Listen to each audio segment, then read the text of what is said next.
a retired colonel of the IDF and now senior fellow at the International Institute for Counter-Terrorism.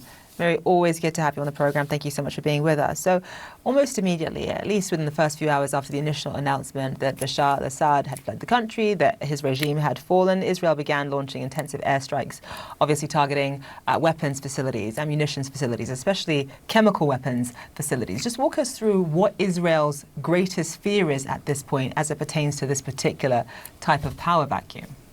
For the last 10 days, when I was watching what the rebels were doing in that sense up north in Aleppo, going down towards the cities of Hama and Homs, I, who have always researched the Syrian military, all of their capabilities, I was worried about the capabilities that the Bashar al-Assad regime had developed over the years. They've developed horrific chemical weapons. We're all aware of that. In 2012, Bashar al-Assad used those chemical weapons against his own people. So what we're looking at right now, from my point of view, is Israel making sure that the world is safer, that chemical weapons don't suddenly get into the hands of some of these rebels that are very extreme jihadists. You don't want them ending up in a subway in Berlin or in the metro in Paris. So we've been attacking a lot of different sites. The IDF put out numbers that they've attacked over 200 different sites in the last 24 hours. That's going to be against chemical weapons, biological weapons, different types of weapons of mass destruction that none of us want to see in the hands of extremists.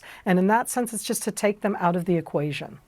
And Miri, it's worth noting that Israel had been striking quite regularly inside of Syria since October 7th, but just in the past 24 hours, in addition to Israel, the U.S. says that it hit more than 75 targets related to the Islamic State on Sunday, including camps and operatives in central Syria. There's no doubt that Israel's continued war against Hezbollah and depleting its fighting force has played a significant role in the ouster of Bashar al-Assad. As quickly as this has happened, we saw Prime Minister Netanyahu in the Golan Heights over the weekend as well, and crediting the IDF with what he called a domino effect in terms of hitting the axis of resistance. But what comes next, specifically as it relates to the Golan region? What does this mean now for the 1974 agreement, and how long do you think Israeli troops will be in this sort of buffer zone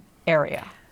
It's hard to tell at this moment. I want to remind everybody, Israel has a border with Syria. Most of the world does not. It is a 90-kilometer border. We had a border before the Six-Day War, and we have a different demarcation line after the Six-Day War. Syria has been at war against Israel from 1948. They declared war, they fought wars, they attacked Israel. So in that sense, this new Syria for me is something that I don't yet know how to equate. What are the different rebel groups that came together going to do now?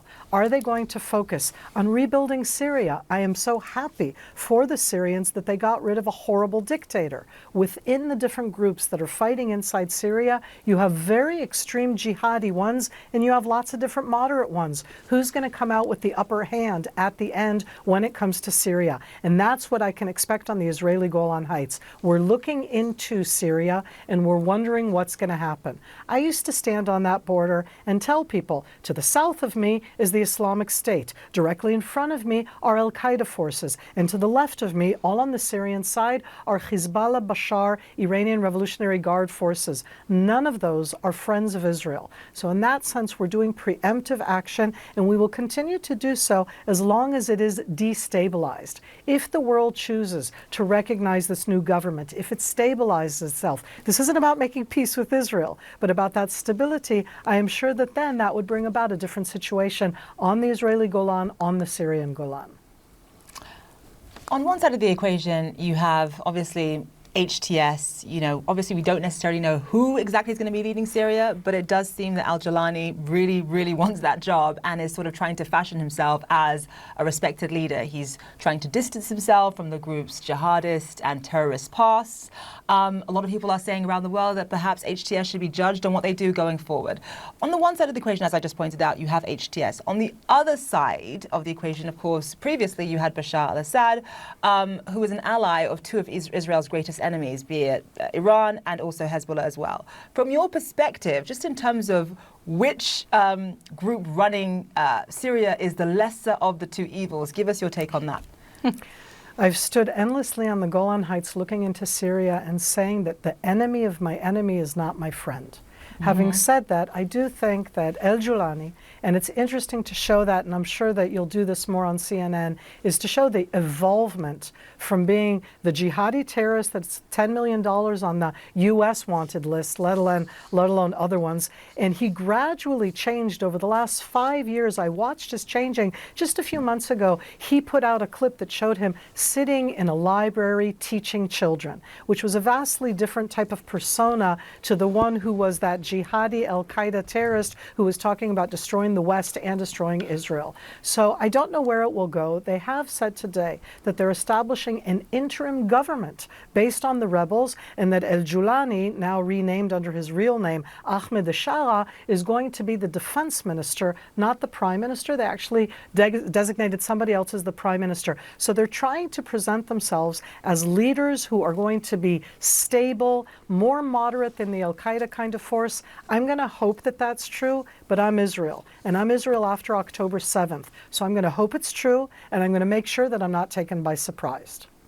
Well, it seems like the whole world clearly was taken by surprise by the rapid speed we saw at the overthrowing of the Assad regime, specifically at the hands of HTS, which we should note continues to be designated as a terror organization by the United States. If, in fact, this will be the de facto leader of the country, I would imagine that the U.S. will quickly have to lift those restrictions to be able to allow aid to get into the country. I was struck by something that I heard from Senator Mark Wayne Mullen over the weekend on State of the Union with Jake Tapper when he was asked about this, because he seemed to allude, at least his opinion, was that, of course, Israel had been given a heads up or had likely been in touch with HTS about their planning over the course of the last few weeks and months. That struck me as somewhat a bit unusual. I don't know where this information came from. Maybe he was just guessing. What is your take on that? So there was a Saudi publication that said that Israel had been in touch with some of the rebels. Having said that, it wasn't about HTS. It was much more about the Druze. I'll remind us that we have Druze that are Israeli citizens, Druze that are Lebanese citizens, and the largest Druze community, it's a shoot-off out of Islam, but a very different religion. The largest group is in Syria, and Israel has probably had some kind of in-context dialogue with them. Israel never had a dialogue with HTS. We don't talk with al-Qaeda. We don't talk with the offshoot of al-Qaeda. In the years that Israel was trying to, as much as possible, stabilize the Syrian Golan Heights opposite Israel, we most definitely had dialogue with the different groups that were on the Golan Heights, and some of them migrated into that Idlib enclave that now has just conquered all of Syria. So yes, you have different connections. It's not the same as saying Israel has connections with al-Qaeda and HTS. It's something that was said about us over a decade ago, wasn't true then, isn't true now. Having said that, if HTS is not HTS, if it is much more mild, much more moderate, if it rebrands itself and really is an Islamist group but not a jihadi one, we're going to have a neighbor called Syria. We're going to have to work with who's ever on the other side. Let's hope for a different future, first and foremost for the Syrians, but also for that very contentious relationship between Israel and Syria. As I said, Syria has called for our destruction from 1948. Let's see if they'll say something different. Yeah, and it appears that at first, even if HTS is the largest of the factions here, they don't have a stronghold over the country at large. So it does appear that the domestic disputes are going to have to be addressed first before any sort of regional, I would say, afterthought is applied. But of course, we'll be watching closely in the hours and days to come. Miri, always great to see you. Thank you so much. Thank you so much, Thank Miri. you all so much. We'll be right back with more.